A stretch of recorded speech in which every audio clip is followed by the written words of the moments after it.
I mean, it's literally written into law. I know these people look at the law as sort of a occasional vague guideline they might choose to follow at random intervals. Your task will not be an easy one.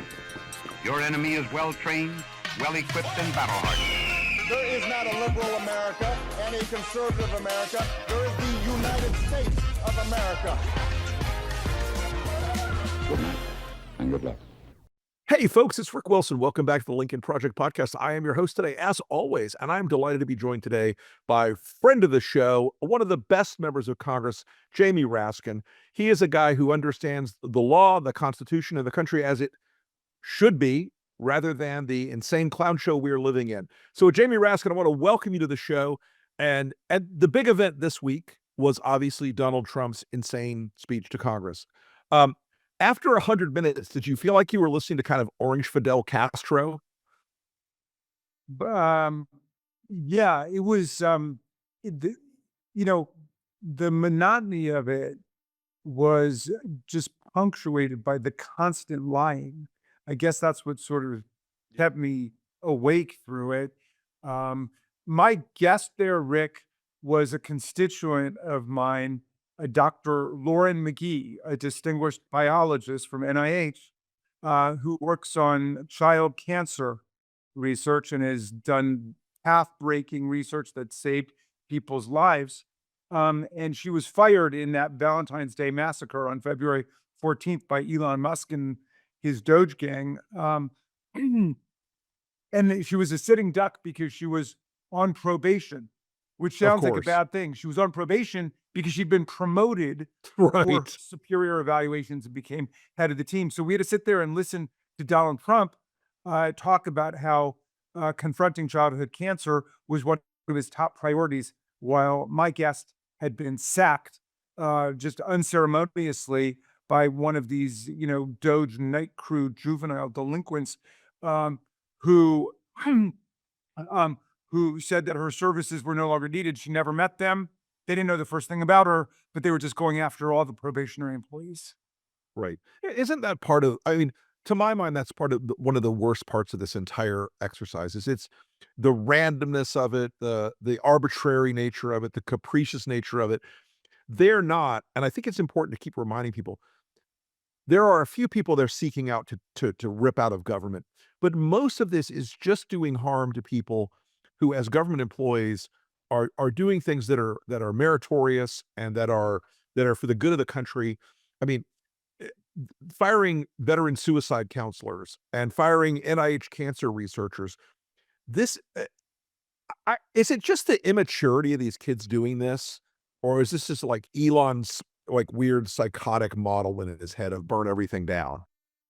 Well, there's a method to the madness, and you're right that it seems completely just whimsical, arbitrary, and capricious, and therefore totally lawless and um, in violation of the Civil Service Act and the Constitution when they just sack all the air traffic controllers that we need, the nuclear safety inspectors that we need, the Forest Service firefighters that we need. But it's no longer arbitrary and capricious. Now it's a partisan purge, and I'll tell you why, Rick. Because what happened this week was there was an uproar among the Republicans because you saw what's been going on Mhm. in the town Sure, halls sure. that a few of them dare to have. And so they've been complaining like hell behind the scenes. So the Republican leadership organized a meeting with Elon Musk. And he said, I'll give you my phone number, right? So if there's a person they don't want fired, if there's a good, loyal Republican soldier they don't want fired, if there's a program that they think is helping their people, just call us and we'll make sure we carve it out. Well, that just takes what was illegal and arbitrary and capricious and turns it into an illegal party purge and shakedown of the government. And that, of course, violates the cardinal principle of the civil service, which is that people can't be sacked for party motives. Like many of those things in the Civil Service Act, I mean, it's literally written into law. I know these people look at the law as sort of a occasional vague guideline they might choose to follow at random intervals.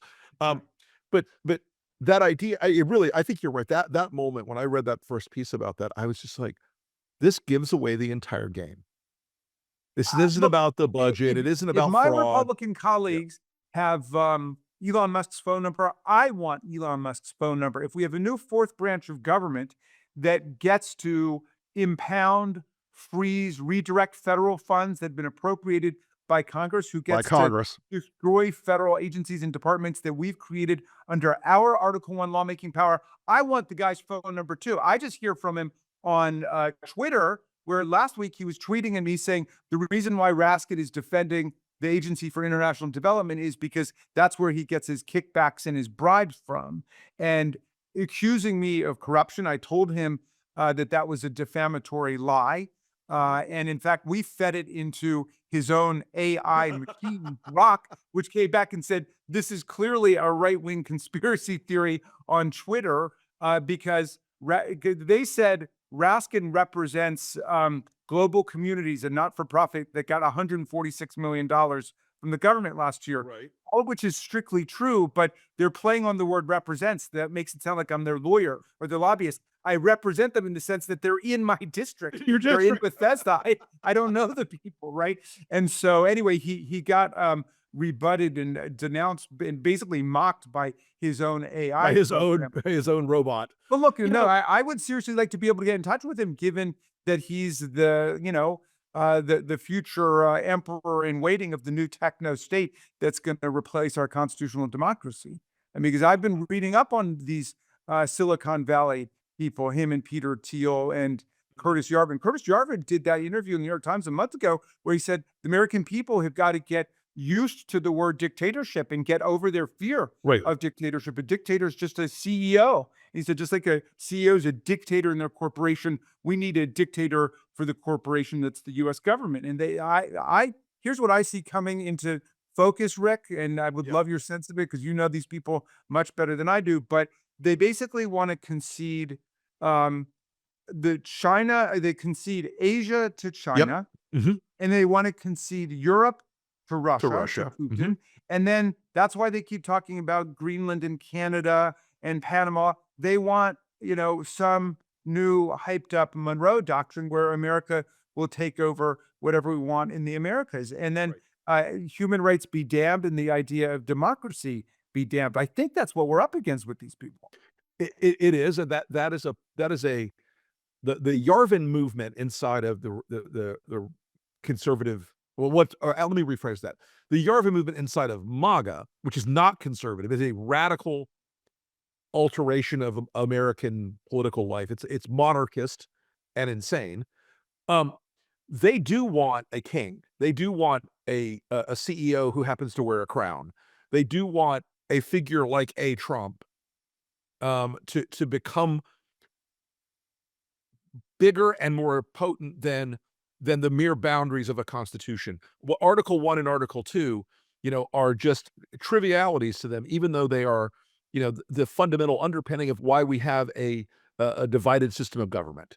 I mean, it And seems like Trump is getting the point about Musk, who of course wasn't born in America, who was born in apartheid Right, South South Africa. which Mhm. made an indelible political impression on him, obviously. Clearly, yeah. But I think he's getting the idea that Musk envisions himself the monarch of the new techno feudal state. I mean, Absolutely.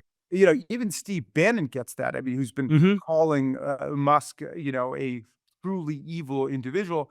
But so that makes Trump obviously nervous and insecure, and so he keeps calling himself king and dabbling in the crowns and all of that stuff. Nobody's going to out monarch him, but I think he sees that Musk is playing the long game. These guys really want regime change. They want to dismantle American constitutional democracy as we know it. They think it's defunct. They think it's obsolete, and they want to move to this new system of government. And that's why they're trying to seize control over all the computer data and everybody's information and the systems of payment. I mean, it's a guy who got started at PayPal, and he figures like that's the lifeline for people in society if he can get control over people's salaries and paychecks.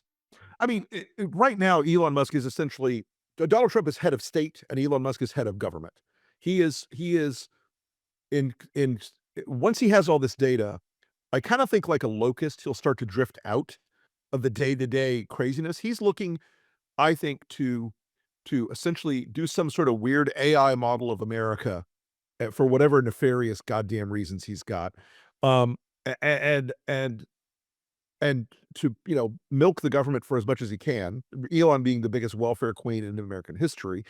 Um, but I do think you're right that that whole Curtis Yarvin thing. They have this post small r Republican and post small d Democratic model for this country, and a lot of people across the aisle in the old Republican Party do not understand, I think, what is happening. I think they still think, well, yeah, I'm going to get him to take care of my programs this cycle, but they're really kind of irrelevant in a weird way. Democrats may be in the minority, but Republicans have ceded all their power and control to two men. It strikes me as just it's why Mike Johnson comes across as so fundamentally weak. That's right. Well, look, Tom Paine and Ben Franklin and kind of the radical democratic libertarians who created America, and they Mhm. did not see democracy and freedom as opposites the way that Curtis Yarvin and Peter Thiel and Elon Musk do. They were very fearful of great wealth inequality. Right. Uh, Paine was a huge champion of what they call the death tax, right? The inheritance tax, because he said, if you don't, you will get intergenerational transfer of huge amounts of wealth. And Which you is what he can't viewed allow as that. the predicate for royalty in England. Exactly. And so, I mean, and the kind of wealth that people have today is unimaginable compared to what they were talking about. The wealth inequalities today are just staggering. But they basically said, Payne said, they will no longer be content just to buy more horses and more houses. They will purchase public offices. And Mhm. we've now got a billionaire cabinet of mostly incompetent people, Right. and a pseudo or would-be trillionaire now actually pulling the strings of government and trying to mop up everybody's personal data in the country. The piece that broke just before we came on the air here was that Elon is trying to get access to the child support payment records in the country, which apparently are kept at the education department for some reason. And why on God's green earth does he need that data? He does not. There's no argument for government efficiency or for the good of the order. It's just the acquisitiveness is so beyond sanity now that I'm wondering, That's you about know, political leverage, right? That's sure, about vengeance and 100%, yeah. 100%. But your point is so essential, Rick. People have got to see this because there's still some people laboring under the illusion that Elon Musk is on an anti-corruption crusade. He's anti-waste, fraud, and abuse. The first thing they did was to sack all the inspectors general. These are the Right, people who are the actual anti-corruption, anti-fraud, and waste right. abuse fighters in each department and agency. And it's very painstaking, excruciating, difficult work. There's hundreds of people involved in it. And you come in with forensic accountants and economists and budget program That's analysts. You it. don't come in That's it. with a bunch of racist juvenile computer hackers who come in who know how to steal everybody's data. These people aren't taking people's data. They're studying how the programs actually work. They saved us $91 billion last year. Elon Musk hasn't saved us $8. All he's done is gone out and sacked a bunch of air traffic controllers and food and safety drug inspectors and Right. Veteran forest. suicide counselors, you Yeah, know. right. And so where's the waste, fraud, and abuse? That's Congress's job to decide where the money goes. If we want to get rid of the air traffic controllers, if we want to get rid of the FAA or the Consumer Financial Protection Bureau, which saved consumers $21 billion last Mhm. year, and I have constituents who got checks from Right. banks that they've been ripped off into overdraft charges and stuff. If we're going to get rid of it, that's up to us. Why aren't they bringing it to Congress? Not only because they want to create a monarchy, they're not bringing it to Congress because it will never pass in Congress. You can never get a majority to abolish the Consumer Financial Protection Bureau or AID. You know what? Even your Republican colleagues know that the minute they cast a vote to say, "Oh yeah, credit card companies can now charge you 40% interest and hundreds of dollars a day of interest rates and all this other and fees," not even the biggest Trump maniacs in that caucus would want to watch that political ad play out in their district next time. They know And what I've had happened. this debate with them on the floor because, they want to bundle together all of the Biden regulations, literally hundreds Right. of them. Mhm. And that includes all this Consumer Financial Protection Bureau stuff, lowering bank overdraft fees, which were running around 38, $40 Right. to $5, lowering credit card late fees, which were running 40 or $50 Mhm. down to $8. And Right. so the CFPB said it shouldn't cost nothing.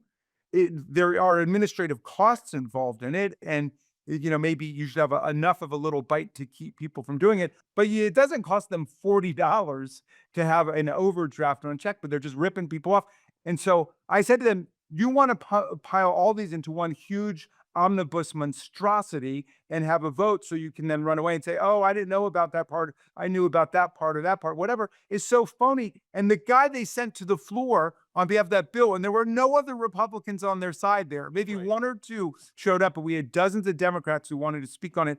There was the congressman from Arizona, Biggs, who is Oh, Andy Biggs. who's the sponsor of the One Subject, One Bill Act, which it's all about not putting everything into one bill. Right, Was to right. mask what's really going on. I mean, it's such a fraud what's happening. And the shock to me is that the Republican Party, and I love nobody more than Abraham Lincoln. Look, I've got on my desk, I've got a bust of There he Abraham is. Lincoln I got from my grandfather.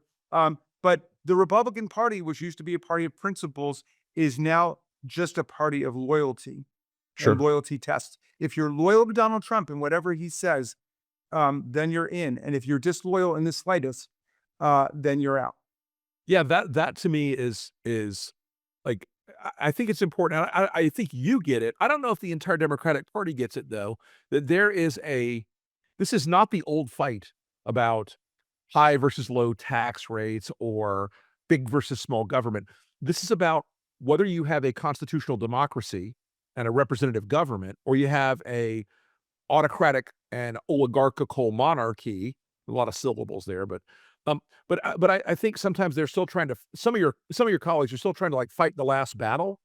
Where what needs to happen now is people need, I think, to be reminded all the time, like the stakes are up here for your freedom, for your liberty, for everything you think you believe in. I had a conversation the other day with a pretty MAGA guy whose number one issue was guns. That's his only issue. And he had a moment the other day, shocked the hell out of me. He said, they're just doing all this stuff. What if a Democrat did that about Second Amendment stuff? I said, now you're getting it Well, because look at the yeah, provisions in the Constitution that they have completely excised and sure, deleted. sure, So the emoluments clause, Trump calls it the phony emoluments clause. Well, right, he doesn't like part of the Constitution, so it's phony. Section 3 of the 14th Amendment says if you've sworn an oath to uphold and defend the Constitution and you violate it mhm, by engaging in insurrection or rebellion, you shall never be allowed to hold federal or state office again. They just read it out of the right, Constitution. And look, his first executive order, I think it was, the birthright citizenship. right. The first sentence of the 14th 14th Amendment Amendment, says pretty anybody fucking clear. right? I mean, you don't have to be a lawyer. You just have to know how to read, right? Any person born in the United States or naturalized in the United States and subject to the jurisdiction thereof is a citizen of Right. the United States. You've got Reagan judges, Bush judges, Obama judges, Biden. You have a Trump judge all striking down what they did, but they don't care. It's like what you're saying. The Constitution is just like this little minor obstacle or impediment that's got to be rushed to the side when his job is to take care that the laws are faithfully executed, and he swore an oath to the Constitution. So maybe I shouldn't act so outraged after we lived through January 6th. Right. But I thought that would be the end of this nightmare. I really did. That finally the Republican Party would turn away from it. And for a week or so, it seemed like they were going to, but he outmaneuvered them. And Trump cannot be underestimated as a politician, No, obviously. no, no. Um, but no, we're in the middle of the fight of our lives. I couldn't agree more. Yeah, and what you said about Trump is not a brilliant man, but he's crafty. He's cunning. He understands how to emotionally manipulate people at a level that I don't think any other politician in America either does or would even want to in a lot of ways. But Well, it's a regime of fear. And like absolutely. today's news is all of that now. He's going after Perkins Coie, a law firm Uh-huh. whose lawyers worked, that they helped Jack Smith, I guess they did. They're involved in some other litigation against him. Sure. Who cares? You can't start going and stripping them of security clearance and banning them from federal buildings. And come on. I mean, that violates the right to counsel. It violates the First Amendment. I mean, Right. it violates the rule of law itself. It's, the idea that you could have basically bills of attainder that focus on any one individual or organization like that. It's just so it's it does speak to one thing that I fear. You have a small, delicate, fragile House majority for the Republicans. You have a larger, probably a little more resilient majority in the Senate. Um, but we're putting a lot of our eggs in the basket of the federal courts right now. And I think we've all learned the lesson that, the Supreme Court gave Donald Trump a big get out of jail free card. We've seen them sort of oppose him a little bit. Yes. What happens, and I ask this question a lot, what do you think happens when the Supreme Court says, Donald, you can't do X, and he just says, screw you, I'm going to do it anyway? Where do we go Well, as right. a country at that moment? Yeah, and at that point, the Supreme Court is hoist on its own petard because the Mhm. decision conferring upon him blanket immunity for felony crimes he commits under the core functions of his office has given him this sense of absolute immunity and Right. impunity and you know uh, superhero invulnerability. Now, it's on the criminal side. So he's not invulnerable civilly. He can be ordered to do stuff. But of Right. course, what do you do with someone who refuses to comply with a civil order if you can't use the threat of criminal sanctions against them because they're immune? That's a problem, right? I will say this. He got that grant of immunity, not the people around him. They are subject not only to civil immunity, but to But to civil criminal. jurisdiction, but also criminal jurisdiction. And they need to understand that. So now he, of And course, while has pardon power, Pam Bondi won't bring those charges, a right? future attorney general may well. Could. And, of course, he has fulfilled the founder's worst nightmare in terms of abuse of the pardon. In fact, it This was is raised at the Constitutional Convention. What would happen if a president actually tries to incite violence or insurrection against the government and then pardons the people who do it? I mean, that was raised as an argument against the pardon power. And look what has come to pass. He pardoned 1,500 insurrectionists, including hundreds who are cop beaters who smashed our officers in the face with Confederate battle flags and steel pipes and broken furniture, right? And now that exists as his reserve army of, right. a fascist coalition of the willing, his own little private militia, which he can deploy for the purposes he wants. That's something that has helped to increase the sense of fear, especially among Republicans who, are bending the knee and kissing the ring. A lot of them, are really afraid of this climate of fear. And, I don't need to tell you, the death threats up here are replete. I I mean, have I've no had to go to doubt. court to get restraining orders against people, peace orders against Yep. people. That should not be the price of participation in American politics. I the intimidation factor, the first time it sort of really came home to me was, I had a former client who was a member, and right in 2017 did a town hall meeting, and he said, the guy right away, a guy in a red hat pops up and says, "Are you gonna be with Mr. Trump 100% of the time?" And my friend said, "Look, I hope to work with the president on regulation reform and tax cuts and this and that." And the guy was angry. He's like, "No," I said, "Will you be with him 100% of the time?" And my friend says, "Well, if he's good for the district, I will." And by the time he left the stage, he opens his phone up and it's like 911. Like his wife's like, "There are death threats all over our Facebook page." And I realized at that moment, the edge of violence and intimidation and threat is one thing that is absolutely inappropriate in our country, in our democracy, in this republic. But it's also it's a barrier they've broken. It started being broken then. January 6th made it, uh, a permanent stain. But I think you're right. It's like that is his private army now. That is his strike force. These Proud Boys and Oath Keepers and all these other goons. I think there are a lot of Republicans out there who will, if you had them if you had them on Truth Serum, would tell you, I don't want to get killed. Rick, I don't know if you've had anybody on the show to talk about this, but the Department of Justice under Pam Bondi now takes the position that January 6th insurrectionists who got the presidential pardon on January 2025, also get their charges dismissed for other crimes. There was a guy who was picked up when he was arrested for his January 6th crimes. They found all these other illegal weapons there. They found hand grenades. They found sawed-off shotguns. They Jesus. found illegal assault weapons. And they also had evidence of other crimes. So he was prosecuted separately for that. He was convicted and doing 7 years. And then the Department of Justice, after he was pardoned for January 6th, took the position that it was dismissing the charges against him, and he was released from jail. And he's not the only one. And there are people out there. I who are missed that story. That is horrific. I'll send you the stuff on it. But I mean, there are domestic violence abusers in there. There are child pornographers in there. There are people who have every manner of charge you can imagine. And they're basically taking the position that this is a get out of jail free card. This is, like a mass amnesty for people on the right for whatever they've done. Unbelievable. Well, Congressman, we're running short on time, but I wanted to ask you one more question. You spoke out yesterday, and I think you were exactly right that people should not have been voting to censure Representative Green, because as I told a friend of mine, there's one thing about Republicans that I know from being a former Republican. When they have a shield wall to protect their people, it is rock solid. They don't throw anybody off the sled. They don't throw anybody to the wolves, no matter how bad they are. That's not a good thing all the time.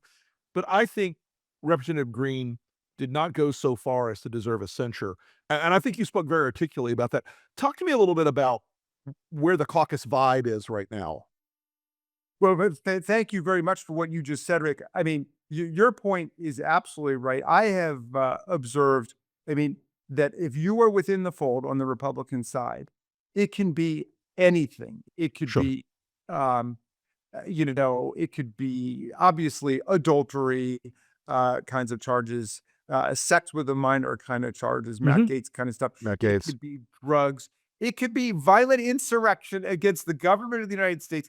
They stick with you, right? Okay, so what did Al Green do? Let's compare that. And then we can talk about Al Franken, too. People were raising Right.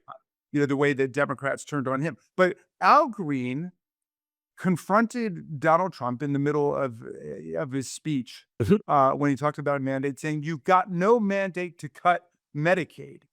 And Right. as far as I could tell, and I wasn't that close, so I didn't see the whole thing, but he paused for a response. Now, look, Marjorie Taylor Greene convened her group of hecklers. They heckled Biden, and you know what? Biden dealt with it like a man, or like he dealt with it like Yep. a thinking person. He Right. engaged with her and he humiliated her, right? Correct. He said, "I will take your heckle and I will answer you." And this is why, and I don't know if you heard me talk about this, but there used to be a fine old American free speech tradition of heckling. You go back, you read the Harold Holzer version Sure. of the Lincoln Douglas debates, right? And it's great because I think it was the New Yes. York Daily News. Yes. They include the hecklers and they quote the hecklers, what the hecklers are saying, and then Lincoln and Douglas respond to them and they engage in repartee, and it's part of the dynamics of the discussion. Now, I'm totally opposed to that form of heckling, which is you get a bullhorn and you scream in the person's face and they can't communicate. Right. That I think that's wrong. If Sure. that's what Al Green was doing, that was wrong. I don't think that's what he was, but he was removed in any event. So that was his punishment. He was removed from the conversation. We're going to censure him, and Marjorie Taylor Greene gets away with her stuff. And in fact, I would censure Donald Trump first. For a million things, but starting with the speech. where Pocahontas. He called a senator in the room Pocahontas. He used a racial ethnic slur against a U.S. senator. Yeah, you would say Pocahontas says yes. and they want to vote to censure Al Green and I am. Look, the censure, Al Green had a cane, but he wasn't wielding it violently. The last person who had a cane who was censured was Preston Brooks, who went Preston over and Brooks, beat the right. daylights out of Charles Sumner. Okay, Yep. that's a legitimate censure. I don't think he ever was censured. Actually, I'm gonna have to go back and look at that. No, I Um, don't think he was. I don't think he was. I don't think he was. I will check that out. That will be interesting. So look, our side has got to stick together, and I believe Americans, not just Democrats, but I don't know what you are these days. I love you no matter what you are, Rick. Independent. Okay. Independent. Is smart independents, the Republicans I hear from on an almost daily basis, especially veterans and people in the armed forces who can't stand what this guy has said Right. about the military and can't stand what he's doing in the country. Okay. Mhm. I think they want to see us fight hard. Okay. I'm not in search of any mythical middle voter. That's not what I'm into. No. I'm into fighting this thing to win for democracy and freedom for every American across the here. spectrum. And I think that's what they want to see from us. I think that's absolutely right. Well, my friend, Congressman Jamie Raskin, folks, one of the great leaders in Congress today, a fierce voice for this country and for democracy. I appreciate you coming on the show as always. I look forward to talking to you again very soon. You bet, Rick. Thank you so much for what you Thanks, do. man.